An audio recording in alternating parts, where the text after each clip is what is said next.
All right, so with that, we will convene this Board of Directors meeting for November 13th, 2025. We're meeting for the first time at 505, I haven't memorized it yet, East Humland Drive, Suite 220. And it is exactly 11:04 a.m. And with that, call to order. Good morning, everybody. Welcome, and let's do a roll call. President Jan Winning. Present. First Vice President Keisha Prince. Here. Second Vice President Ashley Huddleston. Here. Director Julio Gonzalez Altamirano. Director Carrie Dorman. Here. And Director B. Arce. Here. We do have a quorum. Thank you, Ms. Honeycutt. And have any citizens signed up for public comment today? Not that I'm aware of. Okay, and should we check with Kevin? Yes. Thank you. We'll just take a minute here. No. Okay, excellent. We are moving forward then to item 3 on our first agenda, on our adopted agenda. It is to announce the creation of a committee, kind of long in coming, to distinctly provide a platform for our unique composition of a board where we have 2 tenant representatives by order of our appointers, the Travis County Commissioners Court. Those directors are Director B. Arce and Director Keisha Prince. And since we last met, they have created, and I have I want to announce today the creation of the Ad Hoc Tenant Affairs Committee. They are going to share the chairmanship as co-chairs, and you'll be hearing more coming forward about how the committee's priorities will be set for 2026 and other engagements they plan to have with tenants in our system. So with that, we now have a formal committee for y'all. Thank you so much for your service. We're moving on to item 4, the director's report, and for that I turn to our executive director, Dianna Gray. Thank you, President Wenig. First of all, welcome to our new temporary space here at Huntland Drive. This is a swing space which we are occupying whilst they prepare our suite on the 4th floor. So it will be similarly sized, but configured really specifically for our use. We will have a boardroom specific for that purpose. And so we're excited about that. We hope to be in that space in January, and we'll keep you updated. But we'll be here in the interim. Moving along, I do want to, let's go advance the slides, please. Just note before I move into this month's calendar events, note that we did have a ribbon cutting yesterday at Daphne Flats. This is a partnership with Elmington Affordable. It's 247 units of 60 and 30% AMI with a wide range of unit sizes. They do a good job of including 3 bedrooms and sometimes even 4. I can't remember if this one has this or not. But had a great time. We were joined by President Wenig and Vice Presidents Prince and Huddleston. So thank you for that. We hope to have more of this. And a representative from the Commissioners Court. Yes, we had a representative of Commissioner Trevillion's office with us as well. It was lovely. Next slide. And then also, just for fun, I want to remind you that we had a team of 8 folks out at the Habitat for Humanity Carter Work Project in coordination with county staff. That was the 27th, so it was a fantastic time. And I see some of our folks in there. Moving ahead.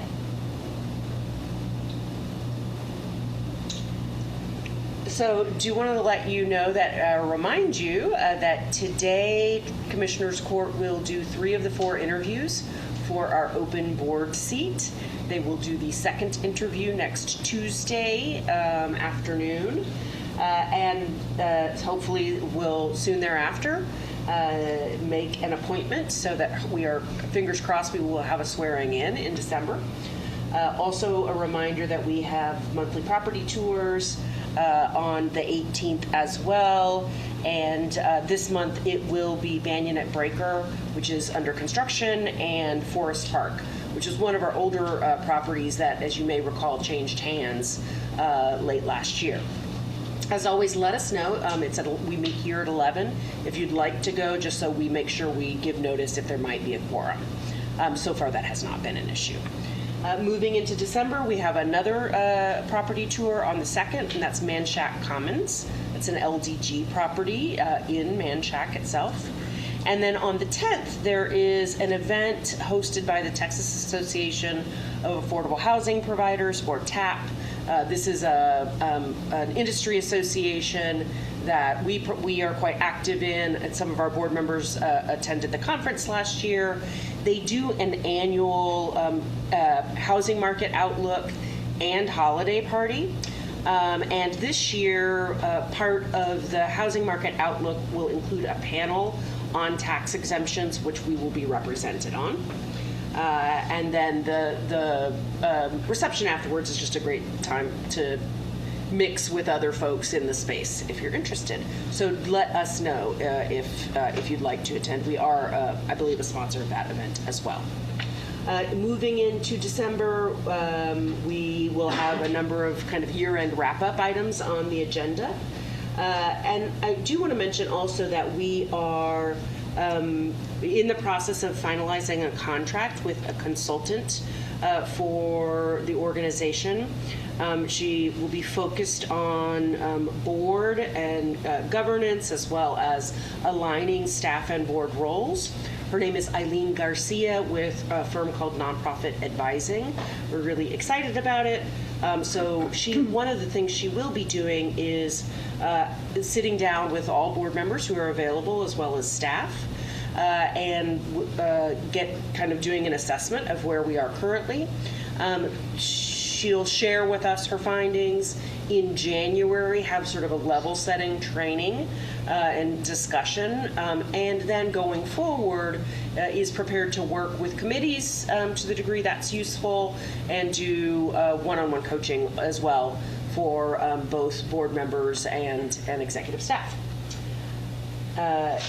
And that January board meeting, the first one of the year, will be right now where we anticipate her coming in and doing a brief session with the full board.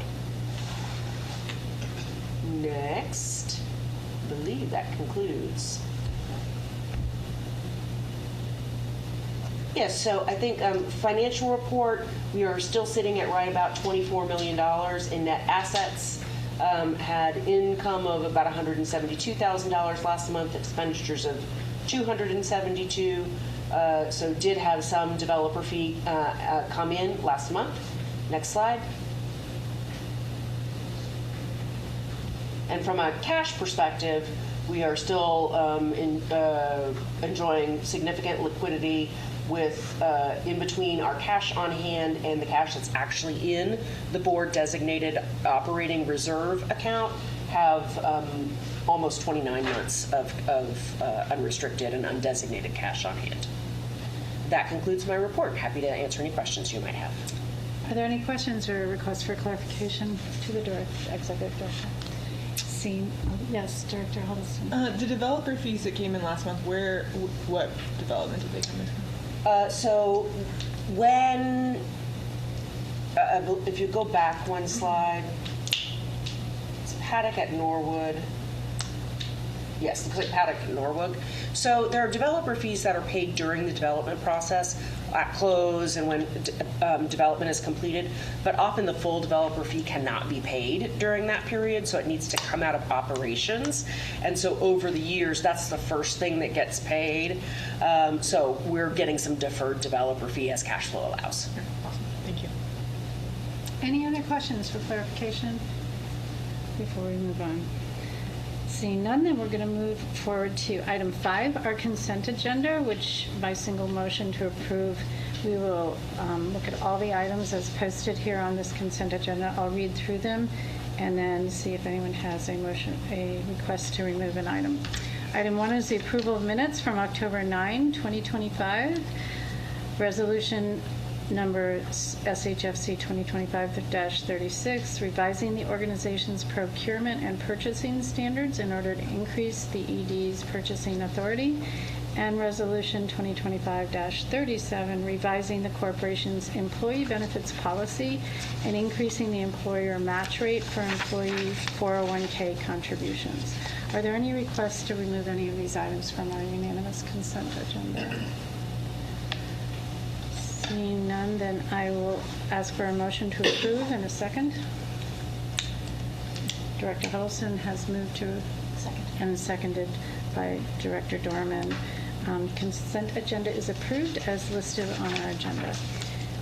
Moving on to action items. We're on item 6 now, and I was pleased to see we have a partner present with us today. So we are going to move your item to the top of the list for the action items today. So directors, we're moving item D, a resolution concerning residences at Ruby, to the first position on our action items today. If staff would introduce our partner, and if staff is ready to present. I hope I haven't moved you without preparation time. We will give Kevin a moment to find the agenda item. In the meantime, do you want to introduce? I will, yes. I'm just letting him know which agenda item it is. You got it. He's got it. Excellent. So Chris Affinito is here with us with Notional. Would you join who's us, our Chris? developer. So please join us, Chris, and I'm sure he'll be happy to add anything we miss or answer questions. Also, Alex Radke, our Director of Real Estate, is not able to be with us here today, so Jackson Mabry, our Development Analyst, will be laying out for Jackson. Morning. All right. Excellent. Go ahead, Kevin.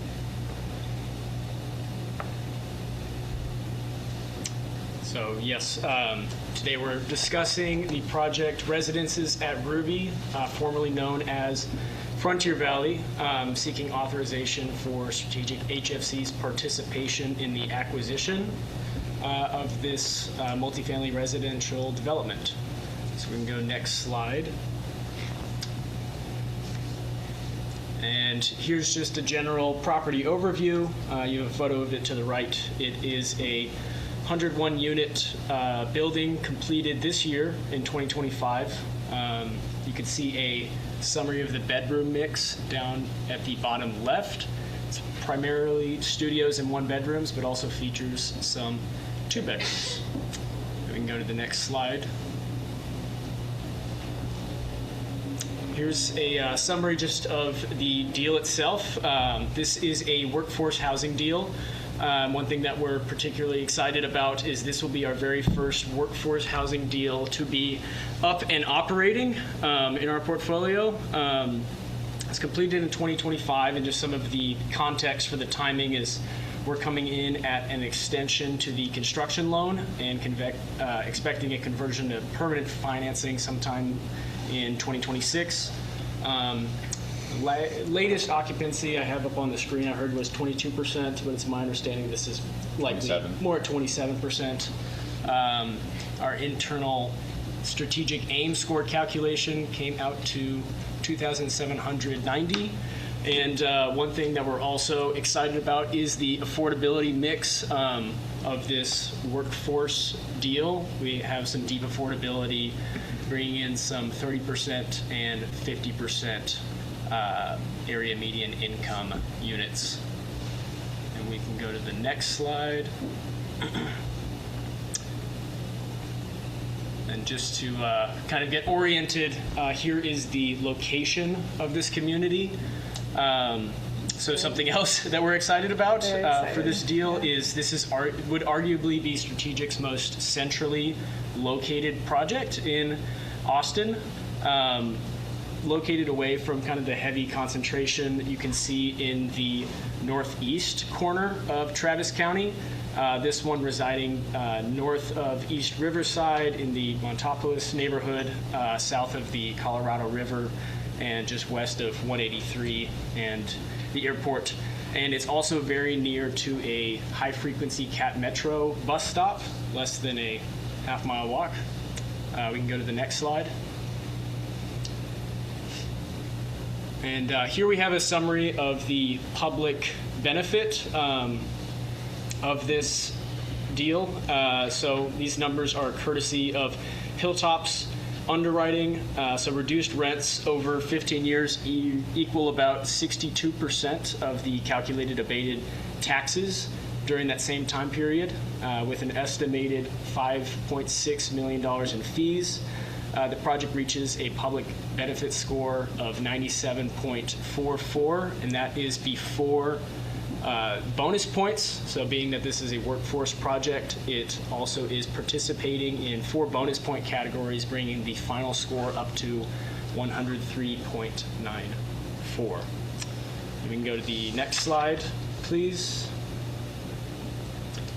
Here we have a slide just kind of organizing a brief summary of the timeline for this project, just as a reminder. So this project was initially brought to the board in 2024 under the old process, which is where a deal would get brought and then initially approved for MOU negotiation and execution.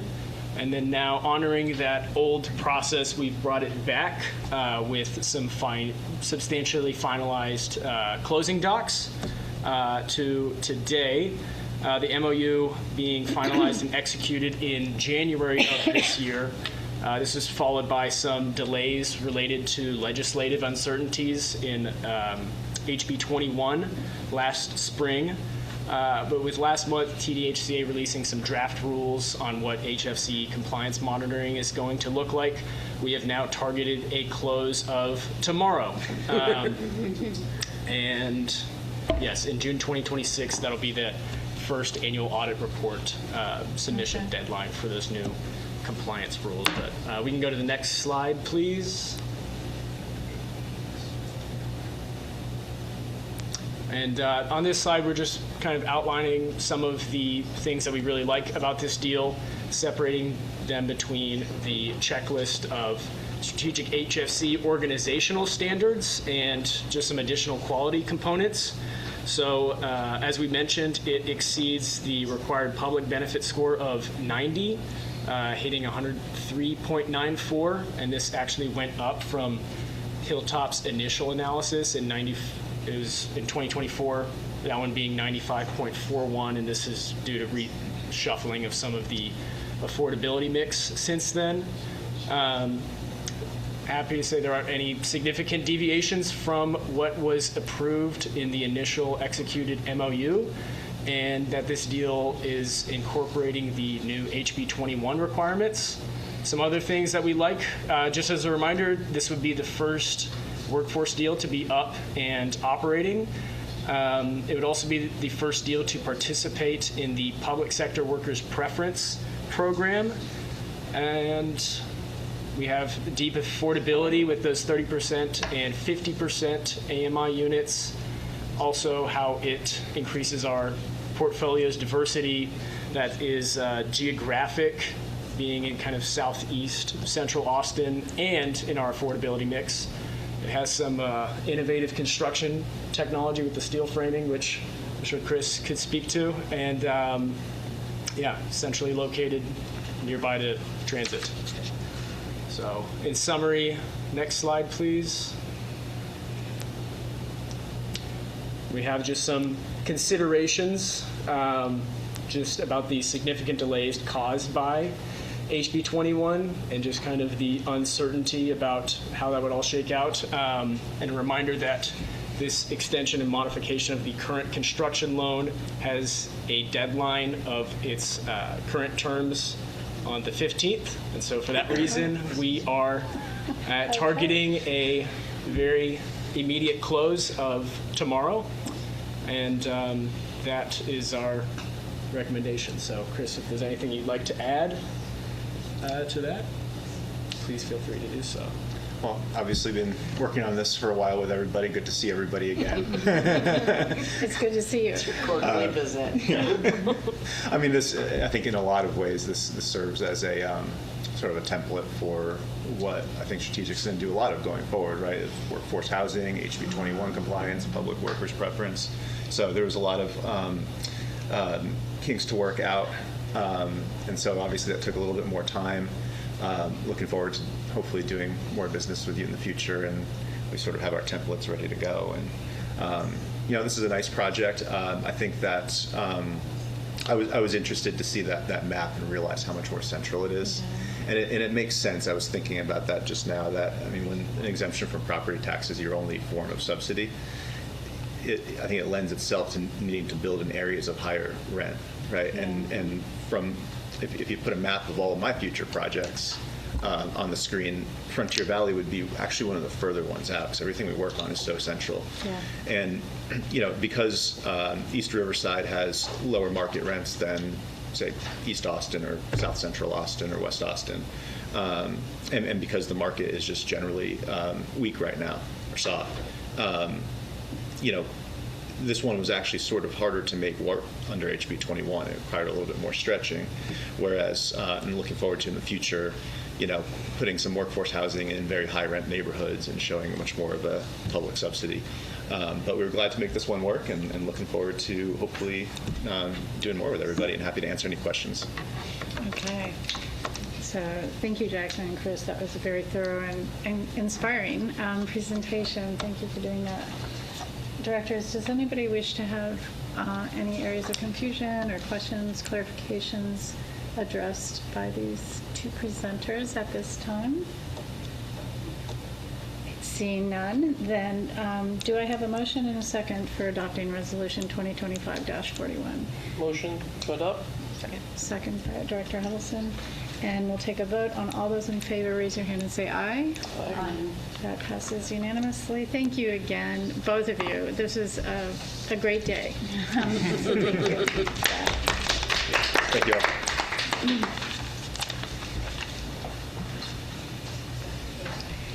On our action items, we're going now back to what was the order of action items as listed on your agenda. Item 6, action item A, Resolution 2025 approving the fiscal year 2026 budget of Strategic Housing Finance Corporation. And I think we have some staff joining us for Yes, this. thank you. I am joined by our Director of Finance and Administration and Treasurer, Miss Katie Adams, who will lay out the budget. And if we go to the next slide, these will be quite familiar to you, and I think something that might be useful, Ms. Adams, if you give a little recap of what, our budget process. We've, of course, brought this to the board for discussion multiple times previously, and then we will go into the actual budget and amendment policy, which is embodied within the budget document. Thank you. Good morning. Good morning. As you may recall, we have talked budget the last couple board meetings. The first time that we brought budget to you, we indicated an 8% increase over the 2025 operating budget. Since that time, we've had several conversations. We've worked to, evaluate what is really essential for 2026. And as of our last meeting, we came forward with a budget that represented a 4% increase over 2025. And that is the budget that we are recommending today.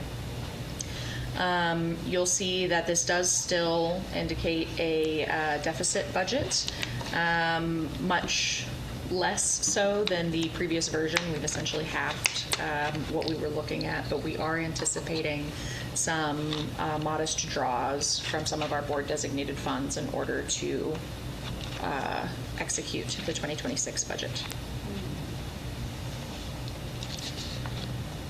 You'll see here a overview of each of the major line item categories within the 2026 budget, as well as their associated percent changes and anticipated future changes. We've talked through many of these together and individually. This is another version of that same kind of visual to just show. Sometimes the percentages might look very large, but this is kind of a visual comparison. Very helpful.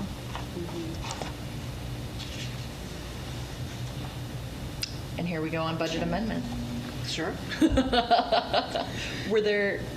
I think that just a reminder that first of all, I will say, with the enthusiastic nudging of our F&A committee, We have produced this year more of a budget document that has some useful background, et cetera, as an effort toward continuous improvement of our output for the board and the public. And one of the things that is in our budget is the process by which we, in situations in which we would make budget amendments. So that is not a separate policy, it is embodied in the budget itself. So if you can go back to that slide, Kevin, I think it's the next one if I'm not mistaken. So just as a reminder, we do have, as a matter of practice, when we have budget variances of over 5% per line item that are at least $20,000, then in our narrative monthly reports, we give some explanation for that. But the budget amendment is triggered when the variance is 5% or more of total expenses. And so in this case, at the proposed level, that would be $183,000 or so, and that would require board approval.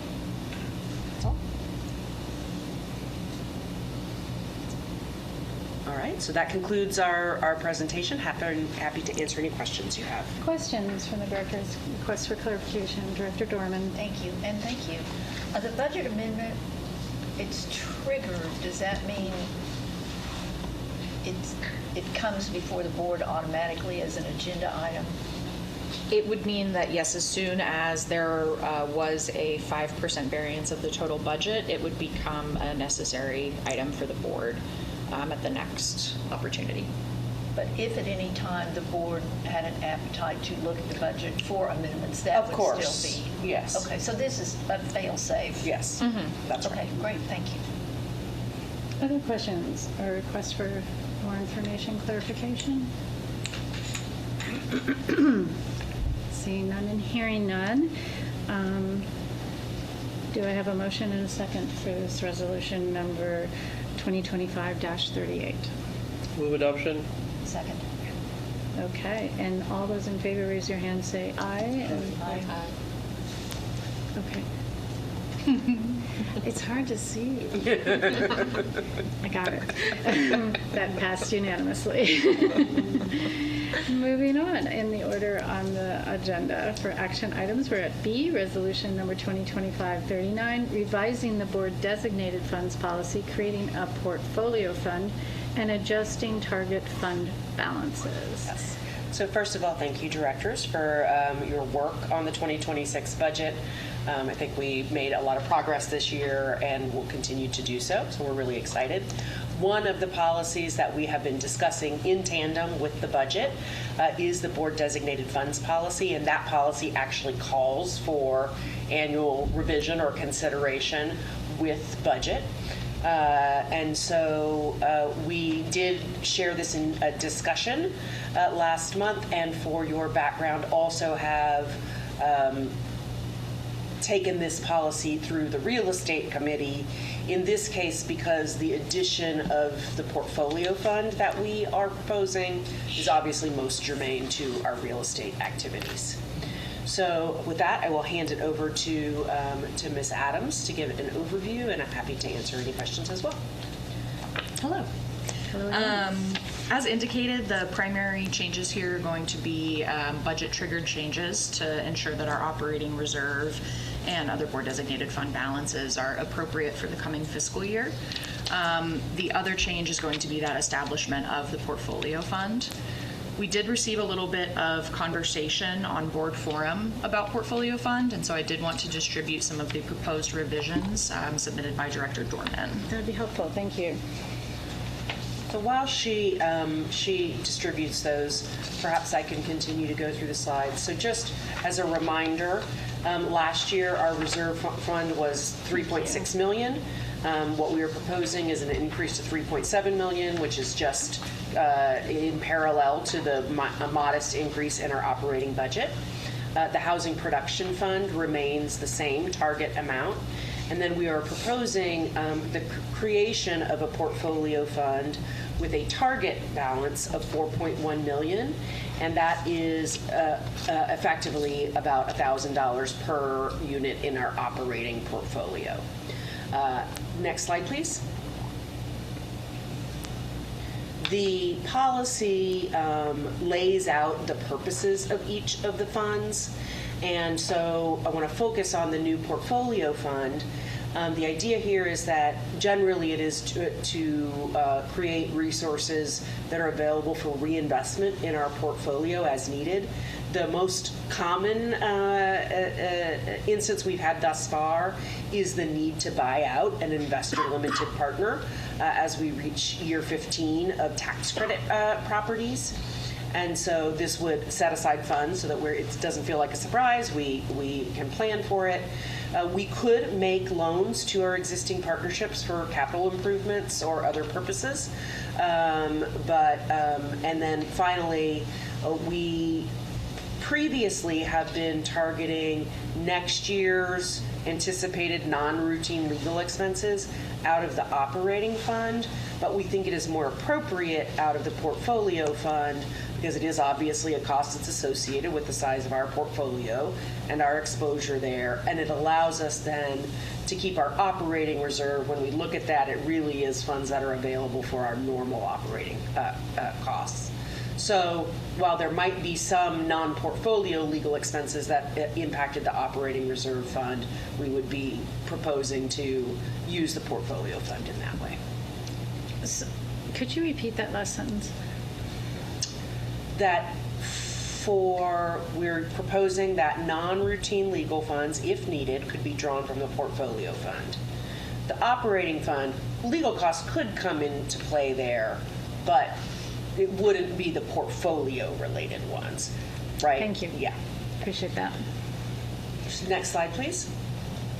So another piece of what is laid out in the policy is, there we go. Oh, you have it. Excellent.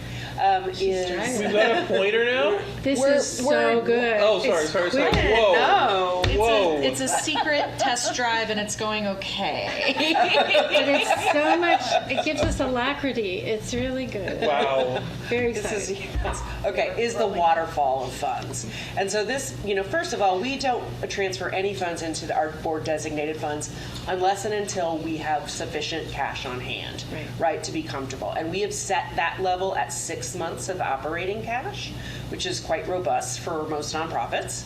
But because our revenue is so lumpy, we think that is prudent. So as long as we've got, this year it would be about $1.85 million in unrestricted cash. When we exceed that amount, then Ms. Adams would look at our board designated funds and see where we might deposit dollars. The reserve fund, of course, is 1 year of operating costs. That will be 3.7. That was the first thing to be funded. It is currently fully funded at 3.6 million. So first thing we would do is add 100,000 to that. Then the portfolio fund,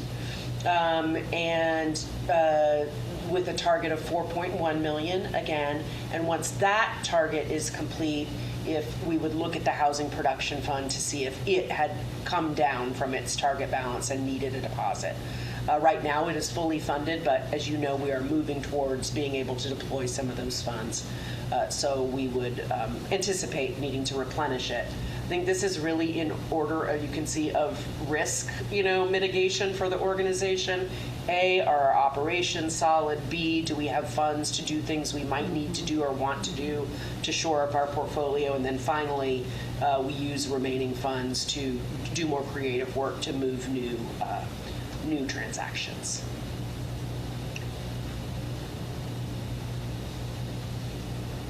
So I think this just shows the differences in the anticipated and target fund balances, just a $100,000 increase in our reserve fund, operating reserve, and 4.1 million for the portfolio fund. With that, that concludes our presentation. I'm happy to take any questions. Well, Ms. Adams, you did circulate something, and you were talking about the form. Did you want to say yes, I'm something sorry. about that? Yes, the proposed revisions submitted by Director Dorman do center around kind of the use of the portfolio fund to handle those non-recurring legal costs. There are some slight language edits that you'll see in front of you, working to ensure that legal costs used here would be arising directly from the operation of a portfolio property. and indicating that though the board must approve already all withdrawals or transfers out of funds, we must also itemize, identify, list out where those funds are going. So a couple of changes in front of you. Staff would recommend, yes, adopting these into the policy as we look for approval on those revisions. So at this point, I just want to move for the directors, invite the directors to ask any clarifying questions or any areas of confusion. If you need a moment to ask about this amendment, I'm going to call it an amendment because it's a change in the actual languaging, and I think that captures the intent there. It's a slight modification, which we call an amendment. Any questions about what you've heard so far? Any requests for clarification? Director Huddleston. So, funds that we have unallocated currently are going to go and fund this immediately, is what we're. Funds that are unallocated and are beyond the 6 months of unallocated operating cash that we maintain would, yes, go into funding these. And just to tag on that, I want to make sure, you said that we have that already, so it would go as Director Huddleston's describing? Yes. At this time? At this time, Can you yes. say that again, that where we stand and where unallocated funds will go at this time? So we currently do have a fully funded unallocated operating reserve. It's a little tricky to differentiate because we have our formal operating reserve and our standard 6 months of unallocated operating cash. So pending the resolution moving forward, immediately there would be a transfer of $100,000 into the operating reserve fund to prepare us for 2026, and then there would be a potential transfer to partially fund the portfolio fund, depending on what that exact level is. I appreciate you spelling out the mechanics. It's some of it is still new to some of the directors who aren't on these active committees that are covering this at this time. Other questions from other directors on what we're hearing at this point about the initial resolution and staff's position on something we may consider in the form of an amendment? Hearing none, then the process we'll follow here is first to get into an active debate and discussion by, I'm asking for a motion and a second to the initial resolution, just to get that on the table. Do I have that? Move item 39 for adoption. Second? Second. Thank you. Are there amendments to be considered to this resolution before we look at the original resolution? So, and I think this is a substitute motion under Robert's rules, but I'm not They're sure. calling it amendment under Okay. the rules that are in your All right, packet. So I'm just, call it what you want and describe what you want. Okay, I would like to move adoption of item 39 with the amendments presented at the meeting here today, as amended. As distributed and with the language amended. Do I have a second to that? I second the Okay. substitution of text. All right, then we'll take that vote to discuss this item as an amended resolution. All those in favor, raise your hand and say aye. Adoption of the amendment. Adoption of the amendment Of the amendment, into the resolution. yes. Thank you. Thank you. That was unanimous? Okay. And now we are able to debate and discuss this with, especially for those directors who did not have time to see this in advance. I think I'm going to turn to Director Dorman to describe why she thought this was important and to spell it out for all of our ingestion on what it is you're trying to accomplish here. So as I looked at this and from the discussion today, it's a very gray area where funds that we spend on governance and funds that we spend on our portfolio meet or overlap. And I thought it was really important because I was very excited to put this fund into place because we do need to be able to invest, and that is the word in the policy, invest in our portfolio. So the two simpler ones are Section 2 of the proposed policy. I just moved the reserve fund purpose had language that said none of these funds is, this fund is not intended to replace a permanent loss of funds or eliminate an ongoing budget gap. I simply took that language and moved it up to the general process because I was hopeful that that would apply to all three of the funds, and I believe that is the intent of the policy. So I just... Let's pause for a minute, and I see a nod. Do you want to elaborate on this point? Since it gets complicated pretty fast, do you want to say anything about why you're nodding to that? Because it is true that none of the funds are intended to replace a permanent loss of funds or ongoing budget gap. That's obviously most relevant for the operating reserve, but the Housing Production Fund and Portfolio Fund would also not be intended to cover ongoing organizational budget gaps. Thank you. And then the other sort of overall change I made was in Section 7, the last paragraph, as Director Adams mentioned, the board authorizes expenditures, but seeking again to keep this straight about what money is coming out of which of our reserves or operating account, I added the language, and all withdrawals and transfers shall be clearly identified and itemized. And I think, again, based on the discussion today, that becomes more important too, because we heard that we will be taking money out of these funds to make our budget work this year. So I think that, I didn't know that at the time, but I think it makes it sort of a better ad in real life.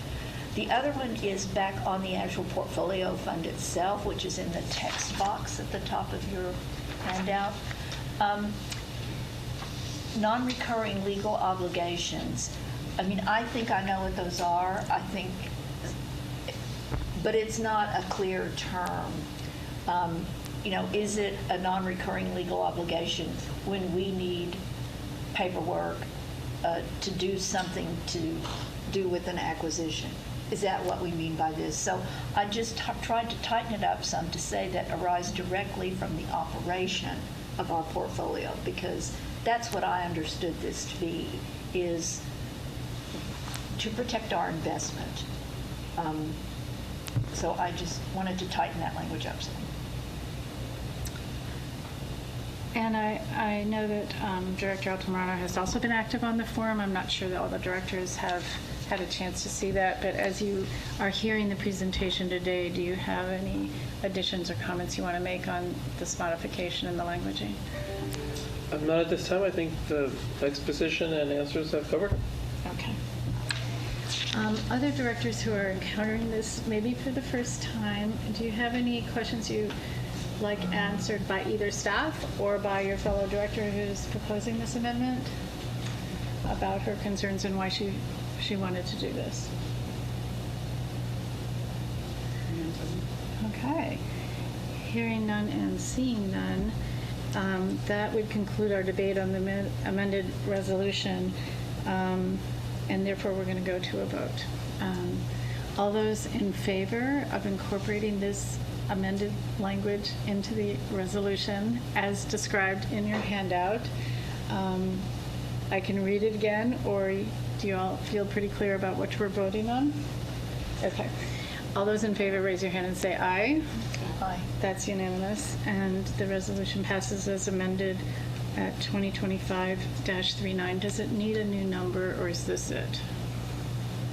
I think the number stays. It is an amended resolution, if I'm not mistaken. I'm Yeah. good with that. I'm just, We will confirm. okay. We're going to move through our agenda items under action. There's two more still listed. Under C, Resolution 2025-40, directing the Executive Director to assess and implement certain tenant protection policies. Excellent. Our Executive Director. Directors, I am joined by Jim Ward, our Director of Planning and External Affairs, and he will lay out a number of items and background related to this resolution, which is in part a response to a resolution passed by the board last year, as well as some other things that have happened in the intervening months. And so we briefed you in May on this with a commitment to come back to you before the end of the year. And here we are.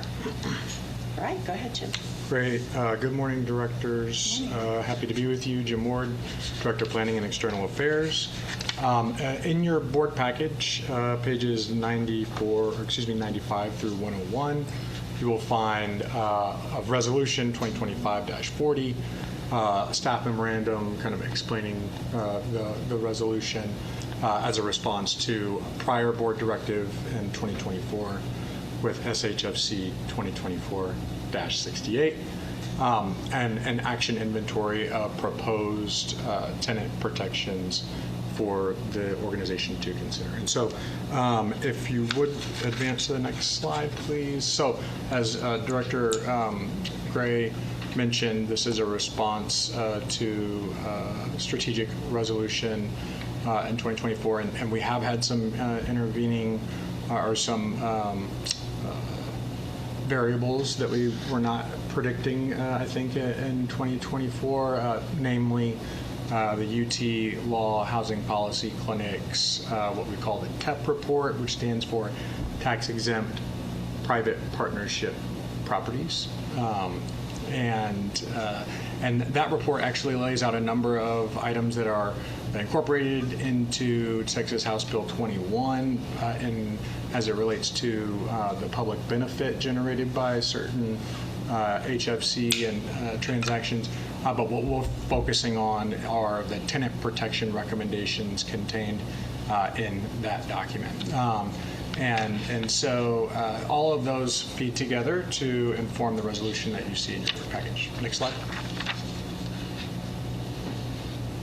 So when we spoke in May, we talked about the National Low-Income Housing Coalition's Tenant Bill of Rights. Staff still believe that that is the most comprehensive approach to the concepts of tenant protections.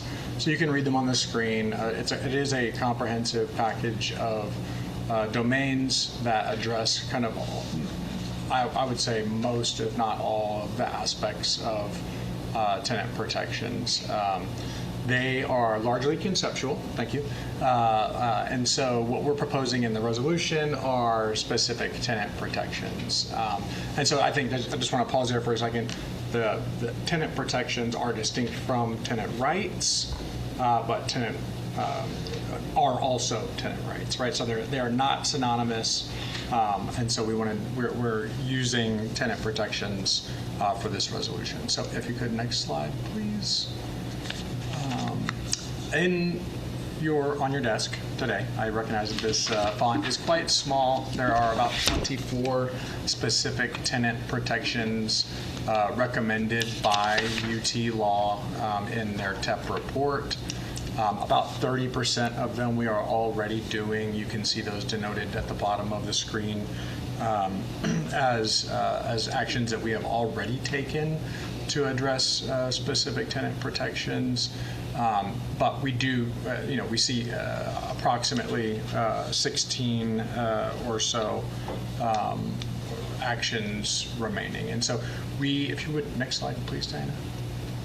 Take us to the categories. Thank you. So to make this a little bit more manageable, we broke the UT Law recommendations down into categories. So category 1, 2, and 3, kind of in progressive layers of complexity. Category 1 being those activities that we can adopt really without much delay and are fairly straightforward.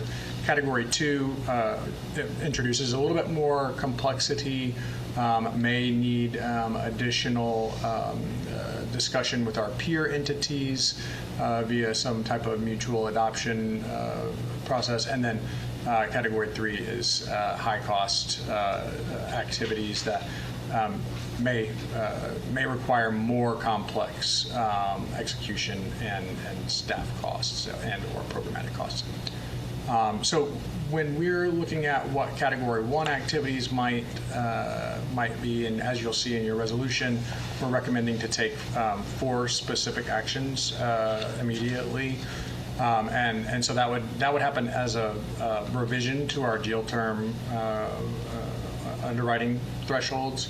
So that would be an upfront disclosure of all mandatory fees imposed on tenants when they apply for residency. So at the time they apply, and then capping late fees below the statutory maximum. This is already done by Austin Housing Finance Corporation in their ROTA lease addendum. And then capping application fees and other upfront costs similar to the LIHTC program. In addition, I think one of the things that we would like to start reporting on publicly is voucher utilization rates at all of our portfolio properties so that we can begin to track improvements at those properties over time. Next slide, please. But just as a note, we did report voucher utilization when we did our initial portfolio overview in January of this year, but we had not wholly integrated it into our portfolio report, so we'll begin to do that. You would take us to the next slide, Diana. So, I did. Just there's a little lag. oh, okay. Let's see.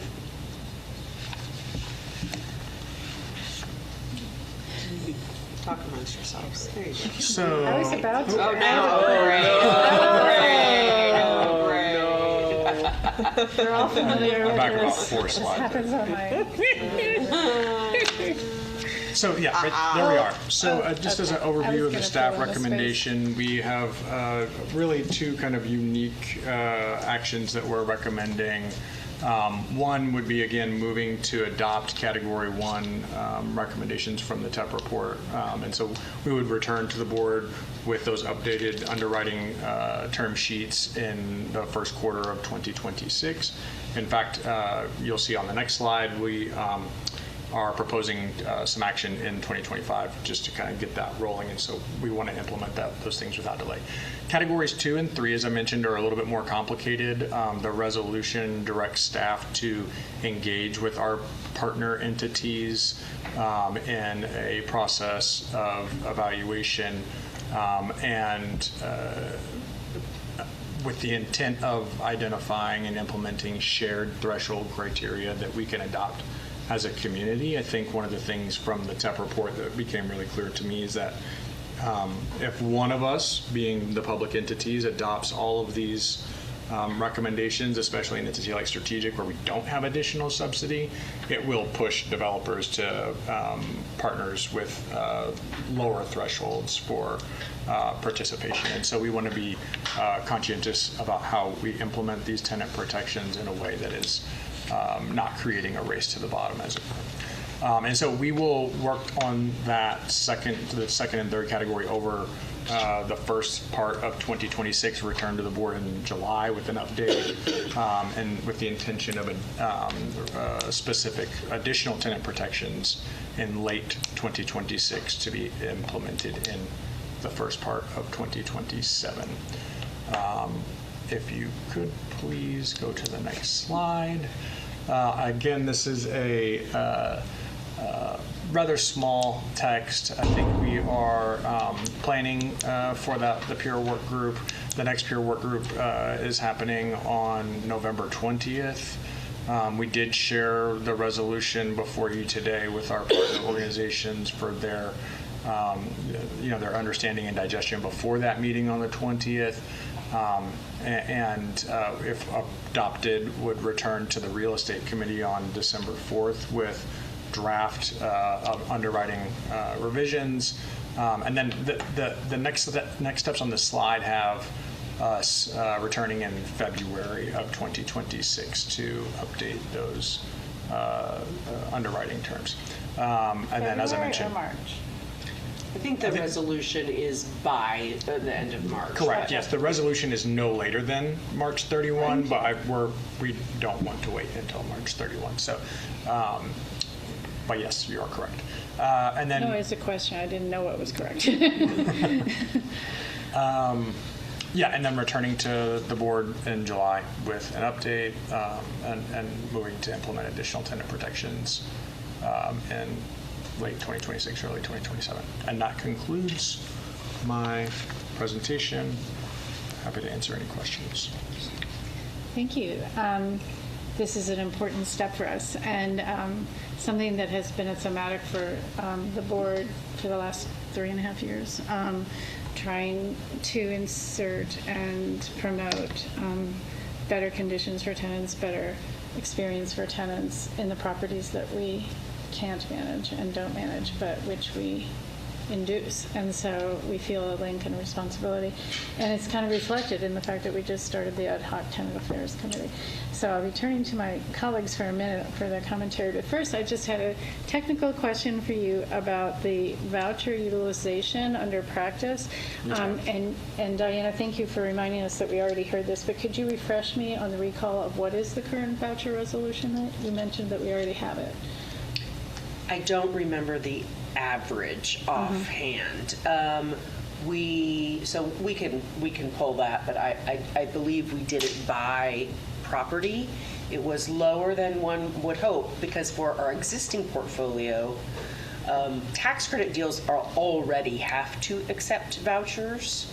Now with HB 21, and actually we had already adopted it before HB 21, our workforce projects will as well, but we want to then report on the actual numbers. So I see Anna working busily at her desk, and if we get that number. We could return to that. Yes. Thank you, Anna. I appreciate that. Both what is the current and what is the practice that you're hoping to see? You know, like what is the shift that you're after with this potential emphasis on that as we continue to monitor and attempt to work with our partners? So. Yeah, so one of the requirements of HB 21 is the requirement for developers to affirmatively market their properties and vacancies to voucher holders. And so I think that is, again, as a kind of a community, one of the things that we're in direct competition with the housing authorities, for example, with respect to new deals. And so that process, I think, is evolving, right? So what we would expect to see, it's hard for me to say what we would expect to see, with the exception of obviously increased voucher utilization at our properties. The draft HB 21 rules will no doubt impact how those voucher utilizations play out. In fact, one of the requirements for HB 21, which again is a separate issue, but would actually discard voucher holder occupied units from the public benefit test for the purposes of calculating aggregate rent reduction, right? So there are a number of factors at play that I think will ultimately impact kind of what we would see. So to be continued. To be continued. Absolutely. Fair. Directors, any requests for clarification on what we've got underway, where we came from in this, anything you heard in the presentation you'd like to comment on at this time for clarification or question purposes? Yes, Director Huddleston. On here, I don't remember seeing this when we reviewed it in rec. It says cap late fees at less than 5% of gross rent. How did we come to 5, or is that a number we're still? So yes, so the 5% is in the Austin Housing Finance Corporation lease addendum, or ROTA lease addendum. It is the recommendation. Is there- Our And resolution yes. is simply saying cap it under the statutory max, so that in between now and the time we come back to the board with specific terms, we will look at whether that 5% works or whether it's something in between 5 and 10. Okay, great. So we left ourselves. So in the language you're considering today, in the resolution, for those of us who don't have it top of mind, it describes this item as, Less Below than the 10%. thank you. Yes. No, you've got the floor. You're not chair yet. It's your 1 year, go ahead. It's your board birthday. That's- She's getting pretty, okay, go on. Director Huddleston. And so what kind of process are we going to look at for capping application fees? Like, how will we determine how that's set? That's a great question. So in the Texas Qualified Allocation Plan, which is the recommendation from the report, is to model application fees and other upfront costs after the LIHTC program. The QAP identifies it as actual reasonable and customary fees. And so there is no specific dollar cap, for example, on what we would expect to see for an application fee cap. And so I think what we might, what we would anticipate returning with would be probably similar language that would, ensure that application fees are not extractive.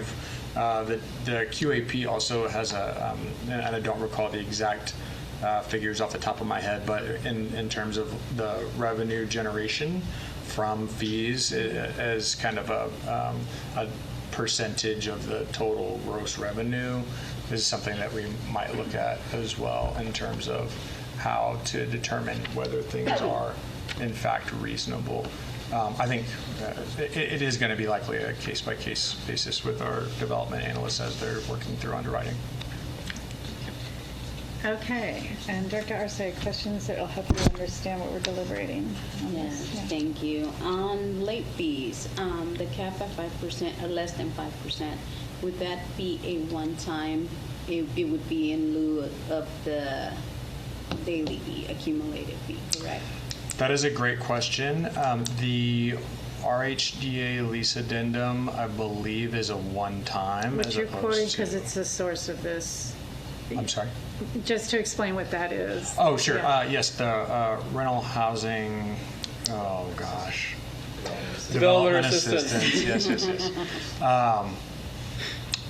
The city's Austin Housing Finance Corporation lease addendum, I believe, has it as a upfront or one time. Oh, one time. As opposed to compounding on Okay. a daily basis. There is no, I would need to go back to the QAP to understand specifically how they do it in LIHTC. Okay. But the recommendation that you see on the document, that is the recommendation from UT Law. Other questions or clarification before we put this up for debate? One more question. Oh, we've got an answer. We don't have a question, we have an answer from Anna. The percentage of units receiving rental assistance varies by property from 6 to 38%. Per property. Yes, for each property. Got you. Portfolio-wide, Yes. it's 14%. Thank you. Very helpful. Director Arce, did you have a question? Dr. Arce, I'm The sorry. next question it would be, would that percentage be of tenants portion or the rent as a whole? That is what we were contemplating, yes. It would be the tenant's portion of the rent. Sorry. It's a great question. Still have the floor. It is if a very there's good anything question. else. That's it. I thought you were done. That's it. Anybody else at this point? All right, then do I have a motion and a second to get this into debate and discussion? Director Prince and Director Altamirano for first and second, and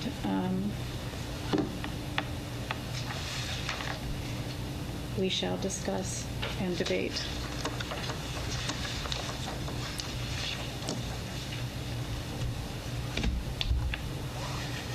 Did I make that confusing? No, I think we know. I think nobody has anything to add.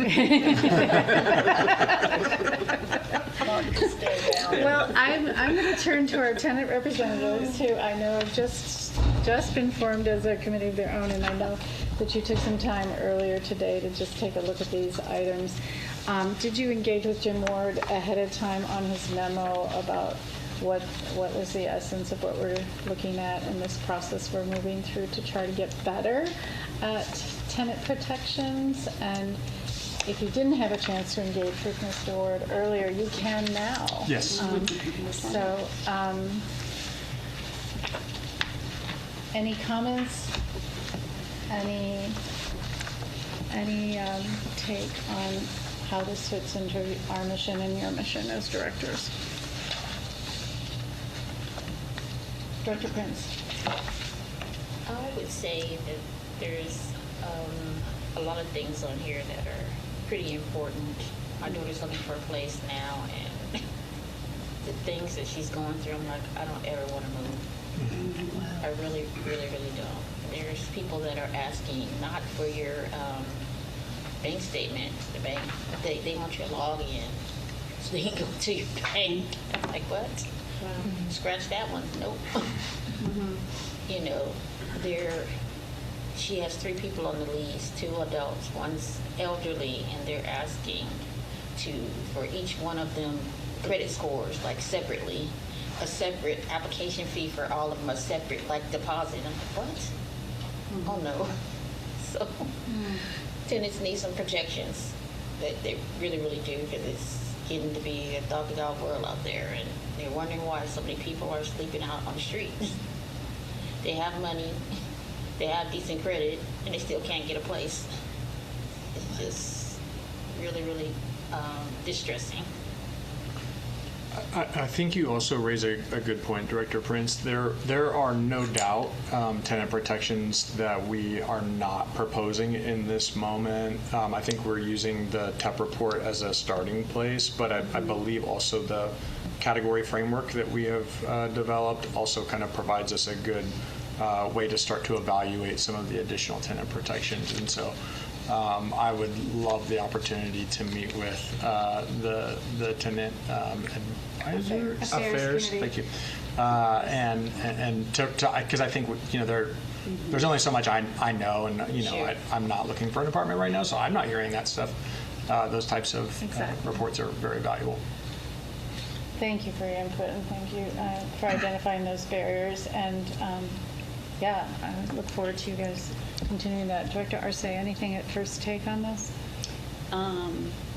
There's a lot of really good stuff here. I think there's a lot of opportunity. I definitely look forward to connecting with Mr. Ward and just doing a little more deep dive into what this could look like. And any comments on the initial launch that we're going to take today with 2540? And just to remind people, it's very minimal. Correct. Yeah, It's there are 3 specific additions to our underwriting threshold criteria.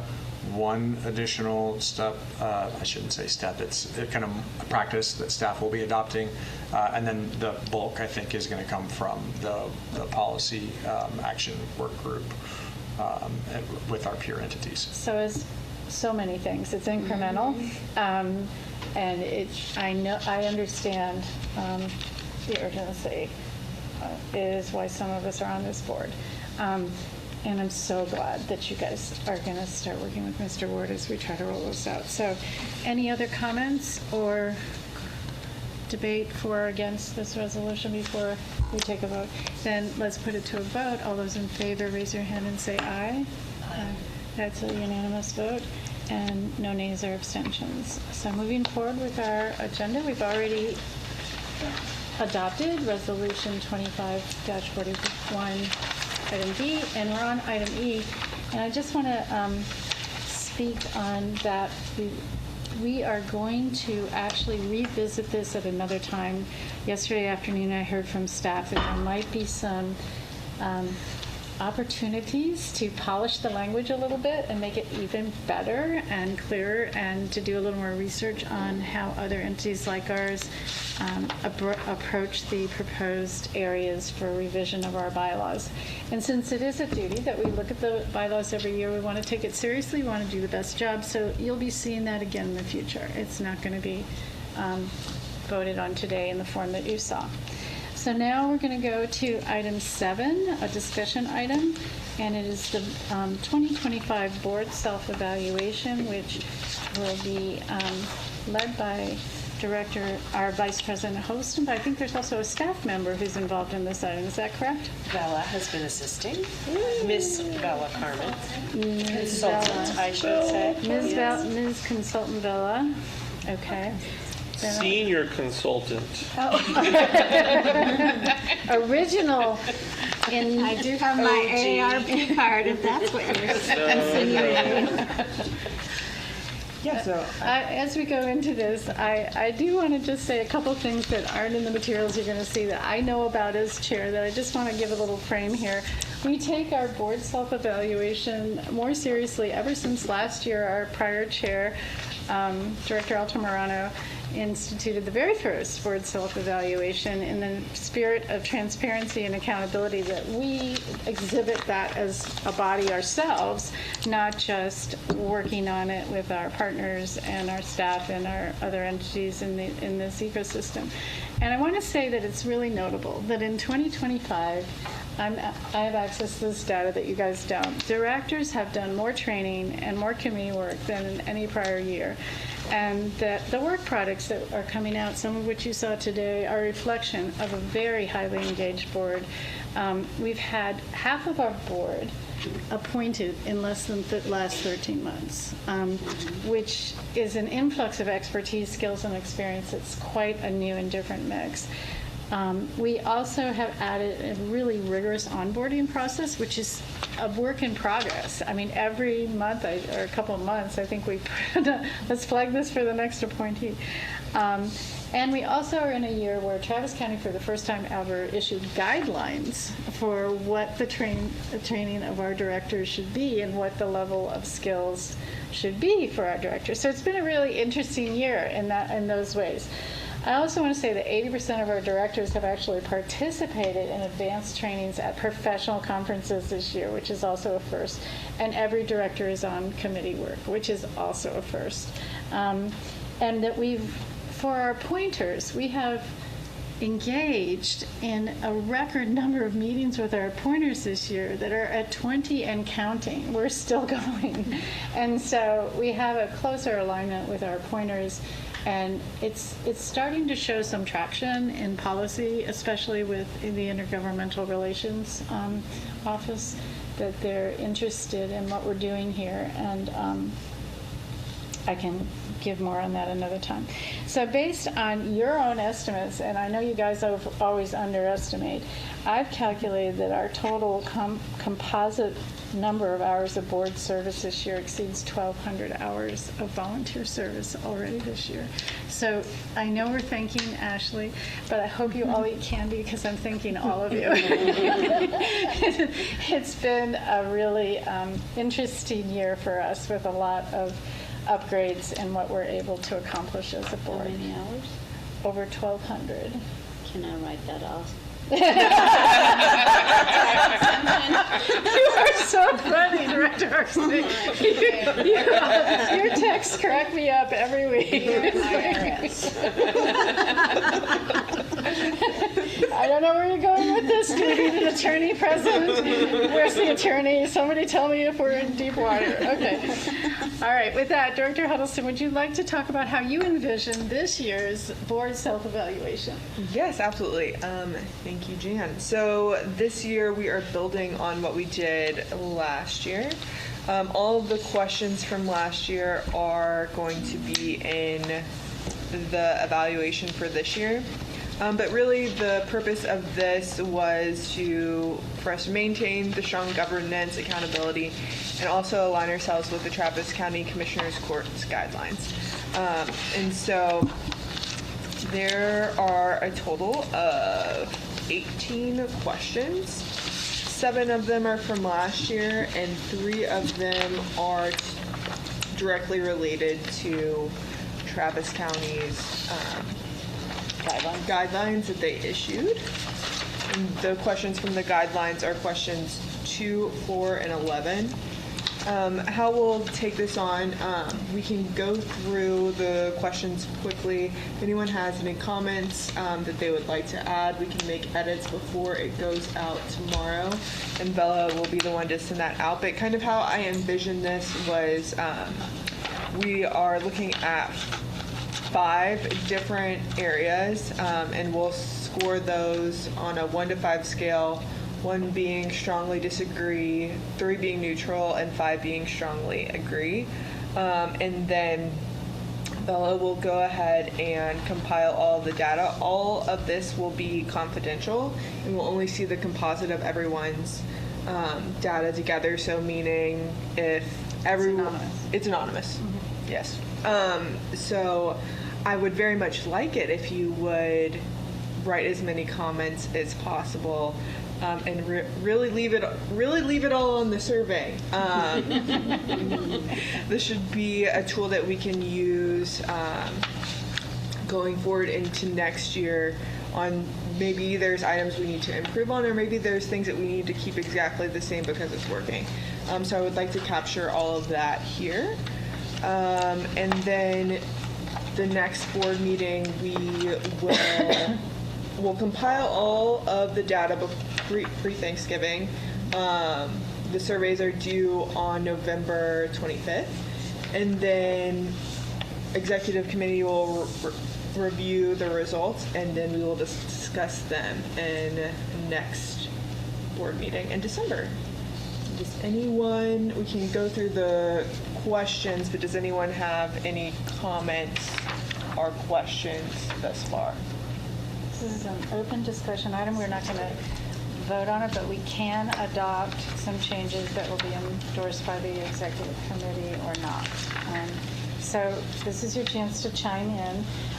While people are looking at it, Director Holtz, I have a question for you. Can you point out the absolutely fresh areas of measurement that you've added this year that are neither familiar to us from last year or as directors with the guidelines? Yes, absolutely. So on the survey, anything that has 2025 is a new question for this year, and anything that has 2024, 2025 is a carryover from last year. Can you pick some of those and explain why you've added them? Yes, absolutely. We can start Number 2, I think. with the is first one. Yes. Board members uphold transparency and compliance under the Open Meetings Act and Public Information Act, and this one is in alignment with Travis County standards and coming into alignment with TOMA and the Public Information Act. Previously, we were able to opt in. Voluntarily complying. Yes. Now it is Opt in, and now it is required by statute. required by statute. Yes. Okay. And number 4 then? And number 4, board members understand and fulfill their fiduciary and governance responsibilities. This one is also from the Travis County Commissioner's Court. It's not a completely fresh one. Okay. No. A completely fresh one would be 5 onboarding, and that one's also. We really tried to use some source material here. You did a great job. Just want to point out anything that might be totally new to anybody. Yes, committee structures, executive, real estate, legal, and finance, and admin, and the newly formed. Tenant committees effectively support board work is new, and really wanted to get feedback from, since we're all involved in committees,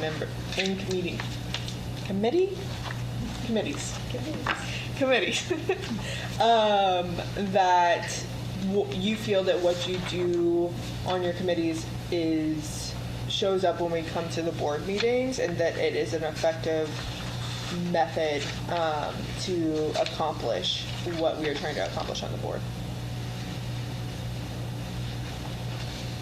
Would we like to go through the questions Are there question any by question, or we've got it? Are there any other novel questions? Any other novel questions?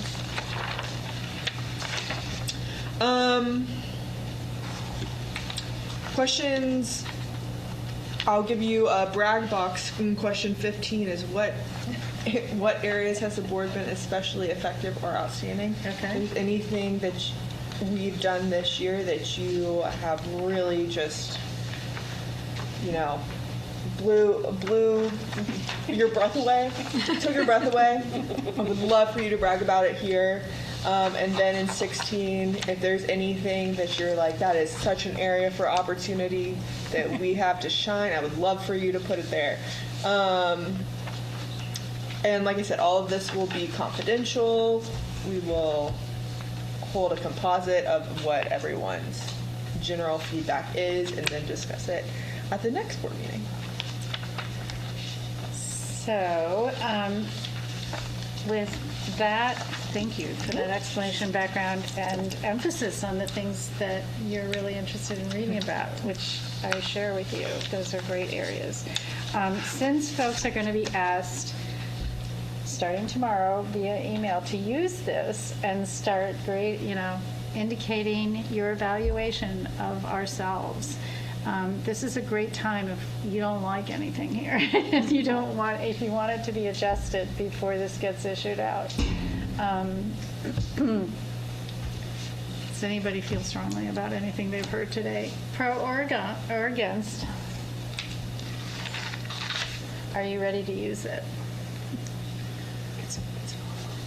Do you think Yeah, it- and if I could just add about the Yes. sort of the logistics Please, of the Consultant survey. Bella. I think this is an improvement from last year that we'll have, and you have just a paper copy of what the survey will look like. It's This called will Draft come to you. 25. Yes. Yeah. So you can look ahead at the questions and, make some notes ahead of time, or just dive right into the survey. It will be a link, and you can access it on your computer or your phone or mobile device. So better than last year, where we were kind of stuck with different types of, if you had Adobe or Word or et cetera. So this is an online survey. But I am available and willing and eager to facilitate however best meets your needs for getting your responses in.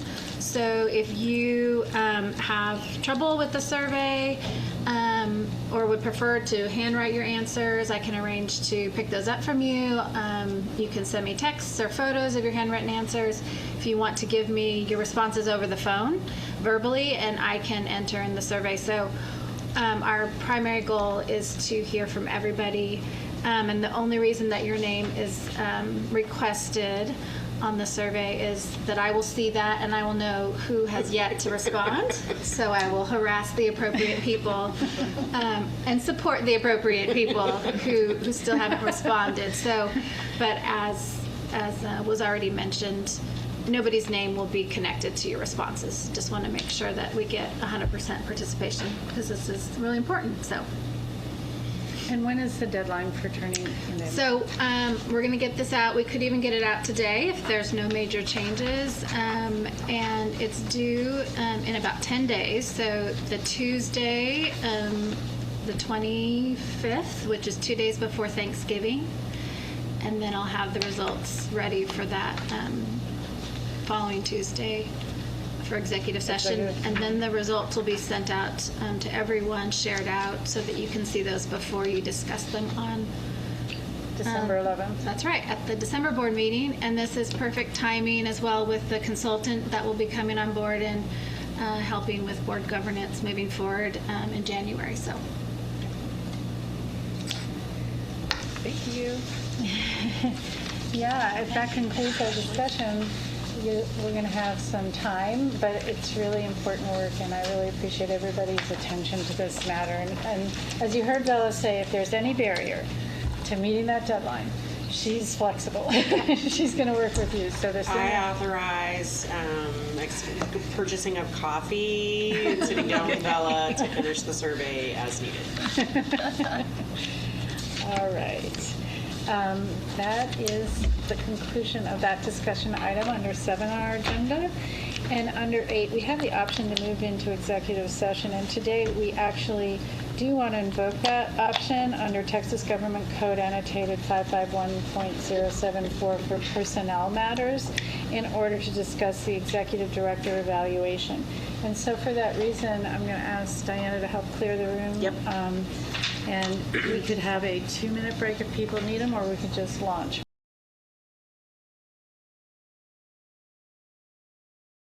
We are back in public session at the regular meeting for Strategic Housing Finance Corporation. We concluded our executive session, and it is 1:35 p.m. And at this time, I see no further business. We've concluded everything on the agenda, and the meeting is closed at 1:35.